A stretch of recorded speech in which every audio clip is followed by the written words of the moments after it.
Welcome into edition number 29 of the Keys Corner. It's a special playoff edition. I'm Jeff Arnold. This is Kyle Houston, your Frederick Keys broadcasters. And for the first time since the 2011 season, the Keys are postseason bound, and they begin a best-of-5 series with the Lynchburg Hillcats starting on Wednesday. It is an awesome accomplishment by this Keys team. You think that in the middle of July, they weren't playing so well. The record wasn't great, but then they really started to pick it up in the month of August, got great pitching, and worked their way through. Were able to clinch before the last game of the season, which made the last couple of games really nice. Pressure-free for the guys, but well-deserved for this Keys team. Yeah, Keys won 6 out of the last 7 games that they played in the regular season. So they're going into the postseason with a lot of confidence while getting ready to face a very tough team. Yeah, Lynchburg, they are a team that has played so consistent all year. They won both halves. So on paper, you would say that they're the better team, but we've talked about it on the broadcast a number of times that it's not always the team with the best record that does the best in the playoffs. It's a lot of times the team that's riding the momentum, and the Keys are definitely riding the momentum, winning 6 out of the last 7 games. So I think it matches up well for the Keys, especially because you're starting out at home.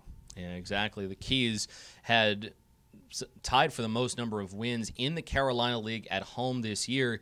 And going back to what you were talking about when you were discussing like some things that you're looking for, the DNA of a championship team, we had a chance to speak to Scotty McGregor, who is in the Orioles Hall of Fame, pitched in a lot of big games, including that 1983 World Series against the Philadelphia Phillies. And we asked him, what's the difference between a playoff team as opposed to a playoff team that wins a championship? And he said that you have to have a cohesive group, which the Keys really have right now. Guys in the clubhouse are all super excited and ready to go.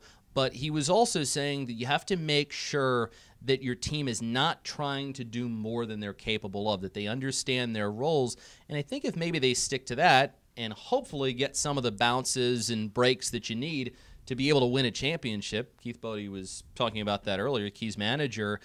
The Keys very well could have a shot because once the playoffs start, you never know what's going to happen. Yeah, a lot of things have to go right in order to win a championship, whether you're the best team or whether you're just kind of backing your way into the playoffs. So I think Scotty McGregor said it best. And we talked with Glenn Davis, too, last week, and he said that part of the DNA of the 2011 Mills Cup team and his 2015 championship team in Bowie was they had a lot of guys that just did their role. They were a cohesive unit, and they just kind of did whatever it took to win. So I think that this Keys team has that makeup right now, and they're definitely playing that way heading into the playoffs.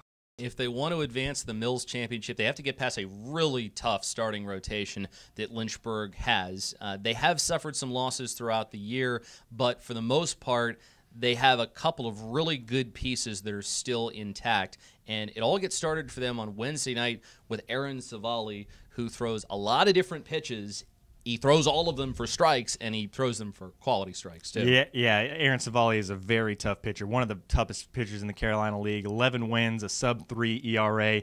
He's a guy that you really have to put together quality plate appearances, quality at-bats to try to get that pitch count up, try to get him out of the ball game as soon as you can because of just how tough he is. And then you have the Carolina League Pitcher of the Year in Tristan McKenzie going in Game 2. However, it is at Nimio Field, and last time that the Keys faced McKenzie at Nimio Field was one of the last games before the break in the first half, and they roughed him up a little bit. So, even though on paper he's the pitcher of the year, the Keys have had some success against him. Keys also roughed up McKenzie the last regular season meeting between the Keys and Hillcats. Keys got him for a couple of home runs and knocked him out of the ball game, so hopefully they can get to him. After that, Dominic DeMasi, who's a sinker ball pitcher, has done a really nice job while going between the rotation and the bullpen. Brock Hartson gets the Game 4 start. He started the year in the bullpen, has moved to the rotation, and hasn't skipped a beat, so the Keys will certainly have their hands full. That group will match up against Christian Alvarado for the Keys in Game 1. He'll go up against Aaron Savali. And then after that, you have Brian Gonzalez, followed by Reed Love. And then Game 4 will be started by Matthew Grimes before Game 5, scheduled to be started by Afelki Peralta. But we'd have to, I think, see how things go before Game number 5 if we get there. But let's talk about Alvarado to start.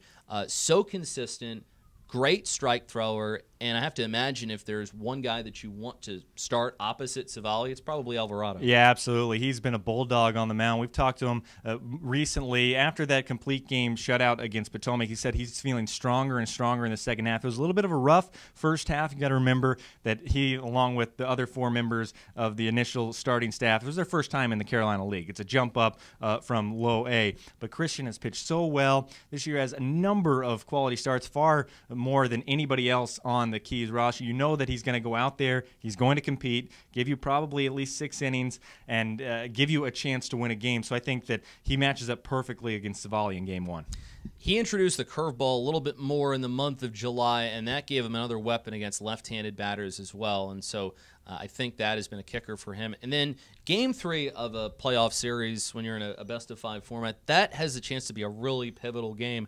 The Keys will start Reed Love in that ball game, and like Alvarado, a strike thrower and also a terrific competitor. I love the way that Reed Love competes. He goes out there, he shows passion, he shows a little bit more emotion than Christian Alvarado, even though Alvarado has that competitive spirit and competitive edge. But I think if you're looking at the beginning of the year, you're not thinking that Reed Love is going to be the guy that is going to pitch one of the biggest games of the year for you, but he has pitched himself into this situation with the way that he goes out there and competes. He's made his adjustments throughout the year to make himself more effective. And so I think, Game 1 with Alvarado is perfect against Civale, and Game 3 in what will be a must-win game for either team. You really want Reed Love going in that. So the pitching matchup's always something you're going to pay attention to when you get to the playoffs.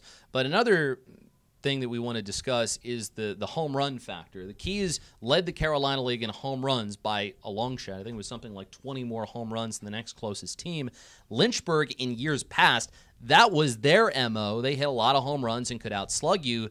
This year, they're a pitching team first, but when they do hit home runs, they tend to come against the Keys. It's amazing. The first time we were down in Lynchburg, we were talking on the broadcast a lot about how their home run totals were way down, and then they go out and hit a couple of big home runs to help win games. They come to Nimio Field, and they just kept on launching those home runs. We're going, what's the deal? This is not the makeup of the Hillcats team, and it really isn't besides when they play the Keys. So that's going to be something that we'll definitely keep an eye on, and it's kind of amazing the success home run-wise that they've had against the Keys this year. All right. Besides the pitchers, I want to ask you about an individual player to watch on either team. For me, I'll take Glenn Davis for the Keys just because of his leadership qualities. Also the fact that he was a great run producer in the month of August, and he's done a nice job since moving to the middle of the order. And then on the Lynchburg side, I'll pick Sam Haggerty just because of how he can make a pitching staff very uncomfortable with his speed. But how about you? Who are you thinking of? Those two guys were guys that I was definitely thinking of. I mean, Glenn Davis is the heart and soul of the Keys team right now with the way that he's been producing runs. But besides Glenn, I think Jomar Reyes is going to have a big impact with his bat because he's been hitting the ball a lot better. He's making a lot of solid contact. So if you can get him in the middle of the lineup and get that going, I think him, along with Edimar Rafael, of course, the Carolina League MVP. On the Lynchburg side, I was also going to say Sam Haggerty because of his speed, the way he can get on base, how he changes the dynamic of that lineup. But then you also look at Sicknarf Loopstock and Martin Cervenka, the two catchers, but they'll be in the lineup a lot at the same time. Two guys that can hit the ball well, provide some power. So I think that specifically Loopstock and Cervenka are going to be the guys to watch for on Lynchburg's side. It all gets started on Wednesday night, 7 o'clock first pitch. If you want to come out to the game, gates open at 6 o'clock, and you can get tickets by calling 301-815-9939, visiting the box office, or by going to frederickkeys.com. The first 2 games will be in Frederick. The final 3 will be in Lynchburg, and then if the Keys are able to take the series, they will be back in town next week.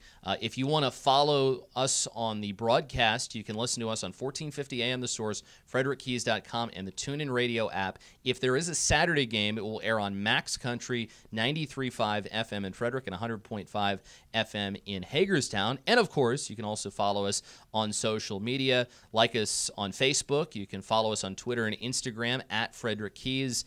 We'll be on Snapchat as well. And make sure that if you're on Twitter that you're using the playoff hashtag locked in. I know I'm locked in, and I know you are as well. I'm absolutely locked in for this playoff run.